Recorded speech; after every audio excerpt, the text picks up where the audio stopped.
This is Iftikhar Pathan. I'm Team Meraklis, and today my guest is an amazing personality. He has a matchless exuberance and an unbounded generosity of spirit. He is an author, a speaker, a filmmaker, an entrepreneur, and inspirational speaker as well. Ladies and gentlemen, please welcome Dr. Greg S. Reid. Welcome, Greg, to the Meraklis Online Summit. And then the crowds go wild. You didn't say anything about my cool beard, though. It looks amazing, Greg, as always. got a lot of white in there the older I get. It's good to see you again. I haven't been together with you since India a couple years ago. I know that was in 2018, and I remember the trip very vividly. You created magic, and it was so amazing, and it's all going to go down in my memories for aeons of time to come. Well, it's a pleasure to see you again, and let's get rocking and rolling. Sure. So, Greg, you were wearing so many, multi-dimensional hats, and you are doing so many things. So, tell us a little about yourself. Our audience wants to know what you do. Yeah. So, by trade, I'm an author, speaker, filmmaker, and I'm talking to you from my hometown in San Diego, California. I've been published in 100 titles around the globe in 45 different languages. And my first major feature film is trending worldwide on Netflix right now called Wishman. That just everyone know I'm just a regular guy. The whole secret is I surround myself with experts and make them, make me look much cooler and better than I truly am. That is amazing to know. You're doing so many amazing things, but I like the fact that you're so grounded. It's so amazing. So, Greg, my other question to you is that how do one create impact? What is the success mantra, basically, that people should follow? Well, first of all, we got to look at making a positive impact because, again, you could be a serial killer and leave an impact on the world and be, remembered. So it's very important to leave a positive impact. And the way that we do that is by leading by example. It's about attraction rather than promotion. So the whole idea is to live your life a way that other people would aspire and want for themselves. And key number 2 is to surround ourselves with people that are encouraging and uplifting. I'm a huge fan of Mastermind. Look, the fact of the matter is if 2 people in business or life always agree, then one's unnecessary. I love surrounding myself with other positive, like-minded people that can see a challenge, but they also can, view it from a different viewpoint than you can see because you're in the proverbial sandbox, so to speak. So surround ourselves with people that are getting the results we want and then ask them for feedback. And here's the second part. Look for people that you have respect for, not people you have influence over. That is the secret of success. Fantastic. But how, not everyone can do it. It's easier said than done. There has to be some sort of That's not true. Look, the most successful people are the most available people. If you're brand new at something, you're happy-go-lucky, you're fresh, you're cool. If you're at the top pinnacle of your field, happy-go-lucky, you got nothing to prove. If you're in the middle, pain in the neck. You're filled with ego. You're edging God out. You're finding your own voice. Jump to the front of the line because they have the most available time. And the way that we do that is with specificity. Specificity. I'm going to give you an example.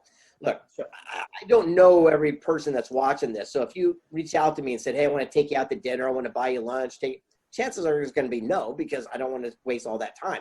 However, if someone reached out to me and said, look, I'm working on a project about perseverance. I need 12.5 minutes of your time.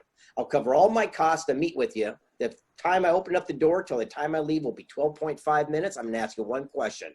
Why you didn't quit challenging times? 100% I'll do that because it's very specific to the point and I know where I stand. That's what we need to be. And more importantly, that's how you reach out to people that you want to surround yourself with. Fantastic. And Greg, what is the difference between counsel and opinion? The difference between success and failure, that's all. It's so interesting. Successful people seek counsel where failures listen to opinion. Opinion is based on ignorance, lack of knowledge, inexperience, like maybe your family friends who've never done what you're about to venture upon. Counsel is based on wisdom, knowledge, mentorship. People have paved the way. Again, people you have respect for.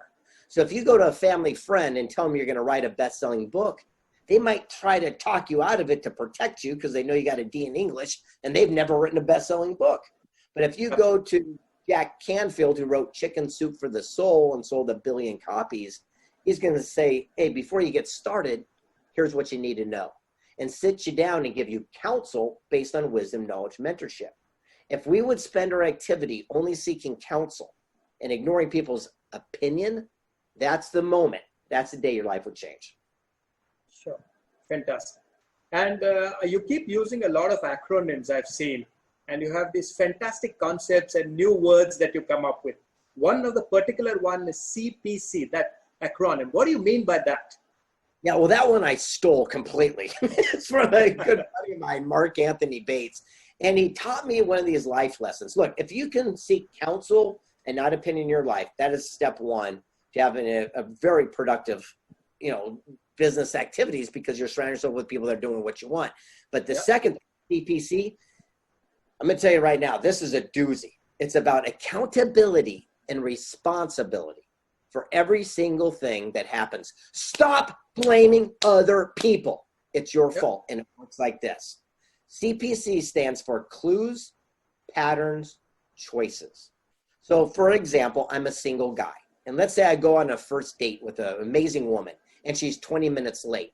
Well, that is a clue. If I go on the second, third, and fourth date and she's 20 minutes late each time, well, that forms a pattern. Now it's my final C, choice, whether I deal with it, adjust it, yell at her, break up with her, but it's not her fault. She's just late. It's not our job to change people. How many times have we seen someone with a bad reputation in business? They'll cheat someone you know, then we do business thinking it'll be different, and then we get cheated and we're mad at that person. It's like seeing a rattlesnake rattle and bite your kid's sister. You go to pet it and you're mad at the snake. The bottom line is look for clues, see the patterns, but ultimately it's up to you to make that choice, whether you decide to go forward or to do a course correction. Fantastic. And for example, if I take my example, I've grown up pretty wild in the sense that I never thought that, or maybe I had the ego that I never went to ask for mentorship and stuff like that. So coming to think of it now, looking back, I think it would have been better if I had had mentors. So what do you think is the importance of having a mentor in your life? Yeah, well, that's a great question, by the way. And there's a big difference for everyone watching this between mentorship and coaching. They're two different things. So a mentor is a guide. He's kind of like an old wise man on top of the mountain who gives you the vision and the direction. And then a coach, you pay money and they kick you in the butt and they keep you going on track. They're two different things. So I believe you should have multiple mentors and coaches in your life. So for example, I got a great tennis coach who teaches me my backhand, but I'm not going to ask him for counsel about my speaking career. And I'm not going to ask him a speaking mentor about, my financial situation. I'm going to get the very best CPA I can get a hold of.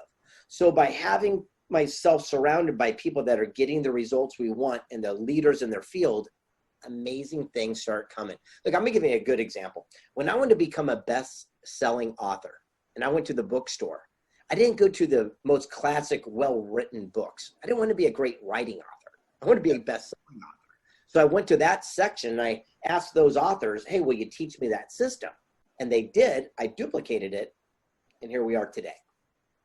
Fantastic. But it's easier said than done to select the right mentors. Do you have some pointers in terms of how one should select a right mentor for, especially as far as the entrepreneurship is concerned? Absolutely. Who's doing what you want to do right now? That's it. I'll give you an example.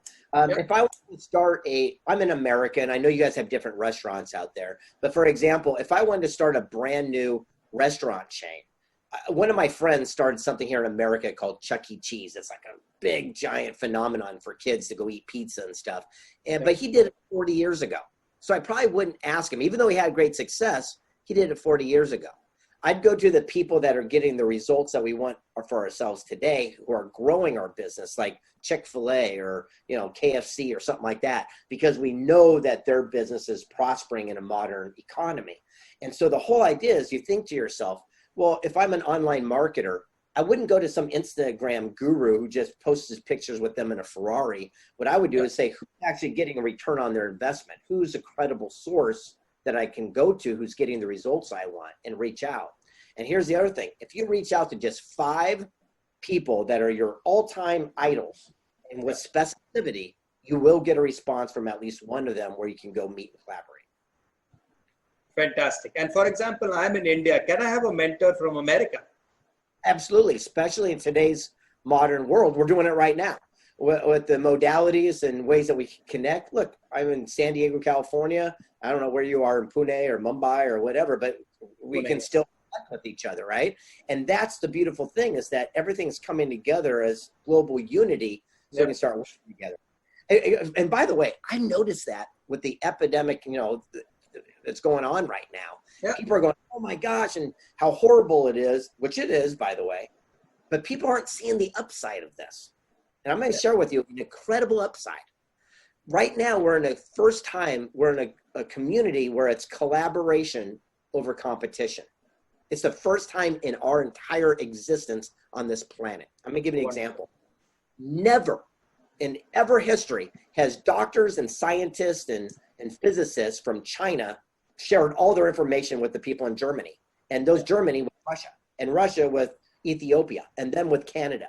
And guess what? As horrible as it is and the lives that will be lost from this pandemic we're in, I promise you, some doctor from one country is going to hear about a peptide from another country for the first time and go, that's what I've been missing, put them together, and that might be the cure to cancer or AIDS or something of this nature. So what will come out of this in the next few years will save many more lives than we will lose.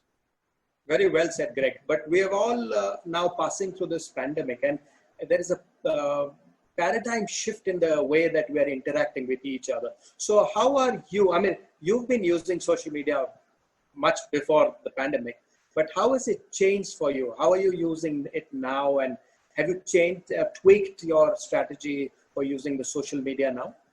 Yeah, and I'm doing it as a hybrid. So I'm going to be very clear.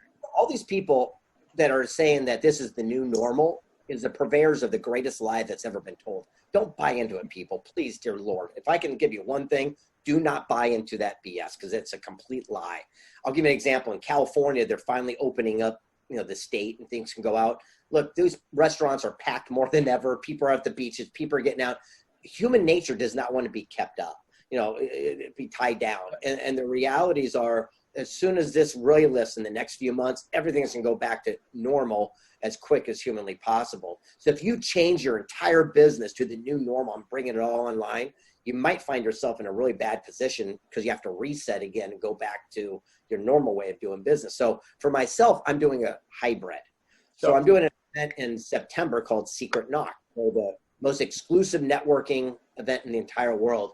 And what's cool about that is that we made ourselves very unique, where normally we bring in the world top authorities who've accomplished what everyone else is talking about. So if you want to start a new clothing line, here's the founder of UGG Boots, a billion-dollar brand. If you want to start a car chain, as you know, we bring in Tonino Lamborghini from Italy. And if you want to start an invention, here's the guy who created the credit card magnetic strip, where you have direct access to them. Well, what I realized in September, I'm going to do the live event where hundreds of people come in again. But now I'm going to start streaming people in and make it a hybrid.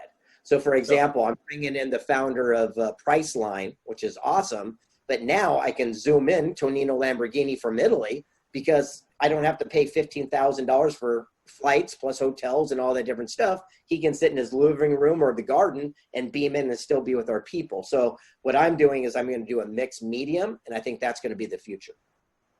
Fantastic. In India, I think our industry and the businesses have been thrown into a dizzy. We really don't know how there should be a transition from a brick and mortar everyday life to transitioning into a digital sort of a life. So what are the tips, do you think, in terms of social media or this hybrid model that you just mentioned for everybody? Okay, well, let's talk about, again, opportunities about collaboration. I love brick and mortar, by the way. Everyone loves retail. Everyone loves to go out and spend some money and touch and feel and look through the window. And what if we just changed our mentality about it? So social media, as well as in person, I'm just going to give you a paradigm shift. Okay, just a way to look at it. Yeah. Again, I can only use American examples because I know American businesses, but I think you'll be able to translate this in your own version. So we have these little strip malls where a bunch of different retail businesses are in a little mall.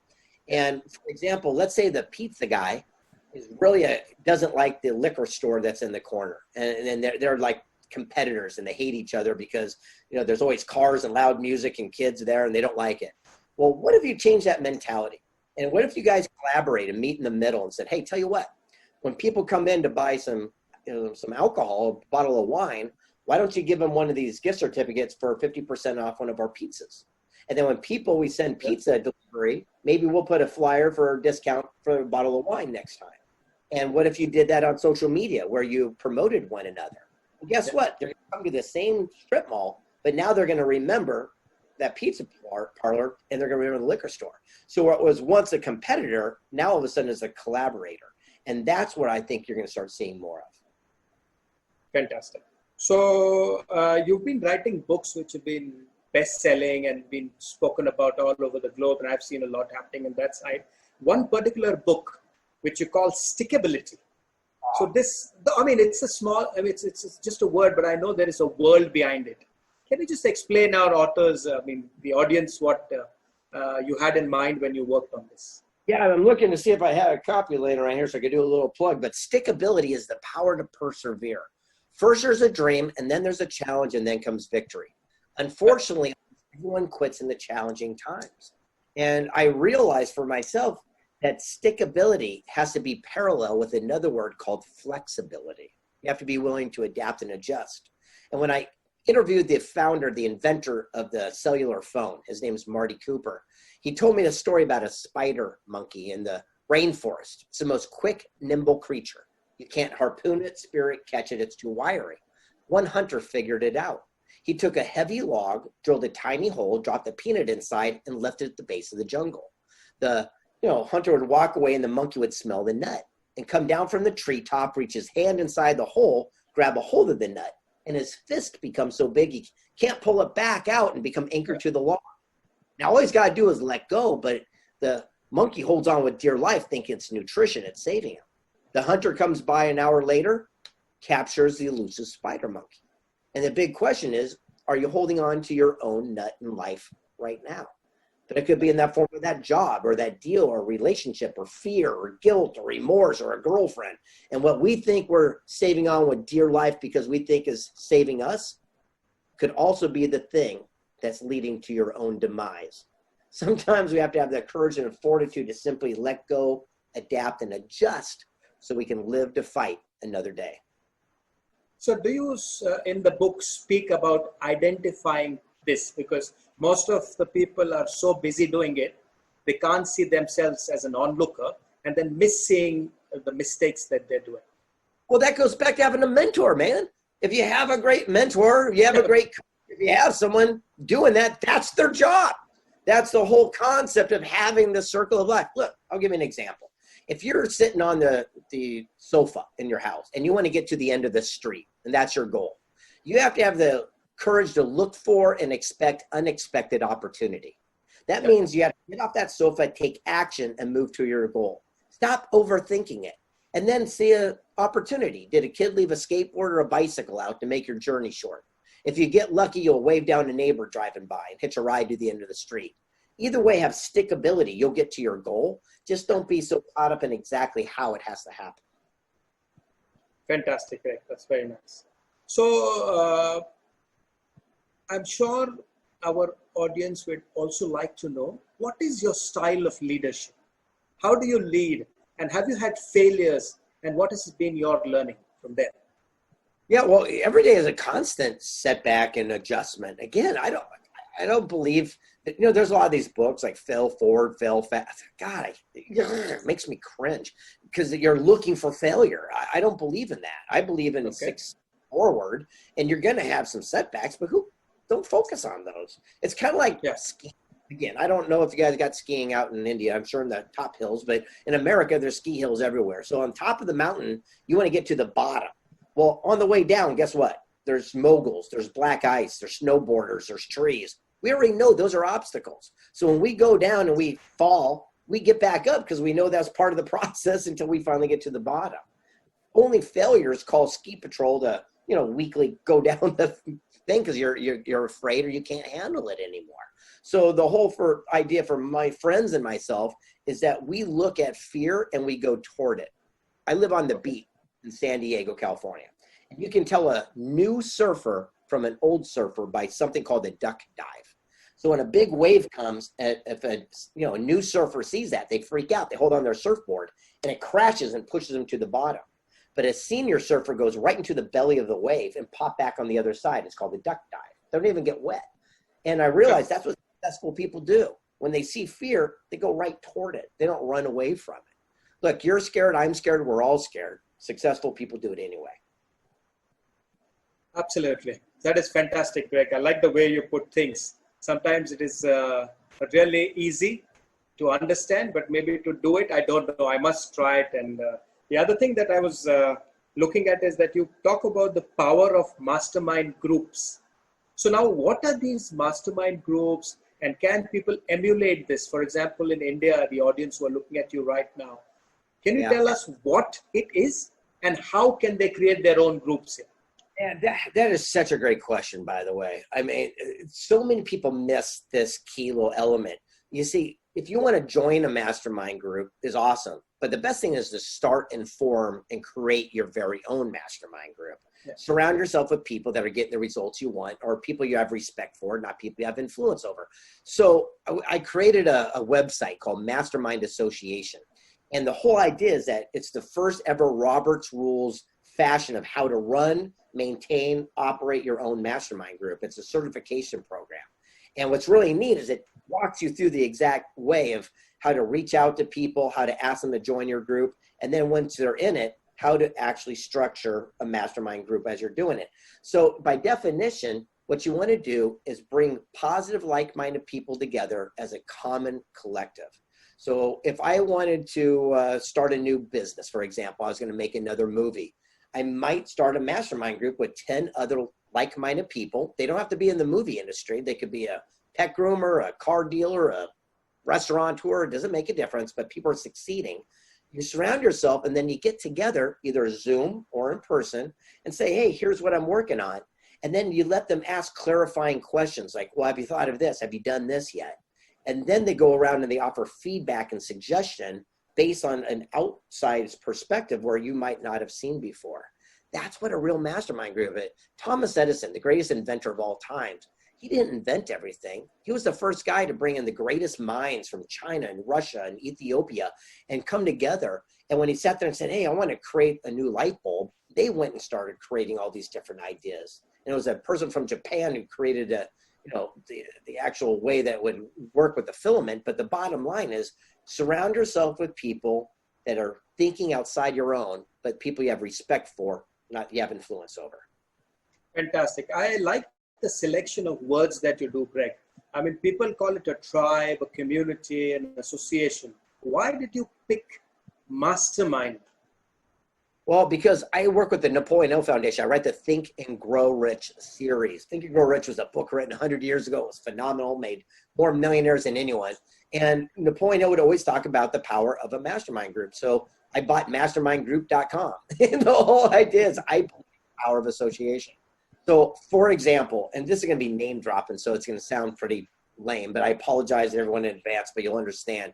So once every couple months in my house or at a local restaurant or at a resort somewhere around the world, I get together with a bunch of other men. You know, one guy is an Oscar-winning film producer. One guy is the founder of the greatest nonprofit the world's ever seen. Another person created the greatest board game that's ever been put out in retail. Another person, is a top financial advisor, who watches over hundreds of millions of dollars. Another person's another person. And what happens is we come together and say, look, I'm working on this thing. We're not in the same business. So we're seeing things from such different ways. And this is another thing that will blow your mind. And you go, well, why would those people want to hang out with me? I told you, the most successful people are the most available. Usually they have no one to talk to. Look, if you have let's say you have a rental condominium and you rent it out and you're a landlord. That's cool. You might have the same thing with other friends. But if you have 10 condos, you're in a different league. But if you have 100, or 1,000 or 10,000, who are you going to talk to? No one can relate to you. So these people are seeking other people that they can get input where they don't feel there's a vested interest like you're trying to get something from them. Fantastic. Most of our audiences are NGOs. These are social service people. These are people who are social entrepreneurs. And they want to know how to strategize and execute, and especially in these uncertain times. What is the American way of doing this? What is your way of doing it? Well, first of all, people do more for a cause than they will for money. Think about that. People do more for a cause than they will for money. So how can you create a cause that people will get behind? For example, if I walked into a restaurant and I went up to someone saying, hey, I'll give you $10,000 if you let me shoot you in the chest. They're going to say, heck no, get out of here. But if the same person walked in there and they pointed it at a child or some pregnant woman in the corner, you might throw yourself in front of that bullet. The realities are we will do more for a cause than we will for money. And once you understand that powerful sentiment, what I'm just saying here, people do more for a cause than money. If you can create a big enough cause, then people will follow in line. And that's what you create viral campaigns. That's how social media and everything blossoms and blows up. So what can we do to create something that other people want to get involved with and let them go out and keep spreading the word? Fantastic. And I just like to, just to end the whole thing, a beautiful interview. Greg, you as a person, you're very gregarious, you're effervescent, and you're so suave. You have so many celebrities that you deal with. So that soft skill is very essential for any person. He's an entrepreneur to make an impression or influence people. So what should one do for the self-aggrandizement? Any tips there? Well, I think you're saying two different things or questions, but I'm going to answer the first one. Okay. My son is only 8 years old. And the whole thing is for the first years of his life, until now, we told him that he does not have to read, he does not have to write, he doesn't have to spell, and he doesn't have to do math. We didn't even care about it. What we said is we want to teach you EQ, not IQ. And so we said, how do you communicate with people? How do you come across? How do you smile? How do you have a mantra? How do you speak with authority? How do you negotiate? How do you tell people what you feel? How do you tell people what you want? And by having that soft skill, that kid gets all the best lunches from all the other kids at school and knows how to, negotiate. And I realized that he'll eventually learn to read and write, which he's doing now. But that other skill, that is the one that separates him from every single person else on the playground.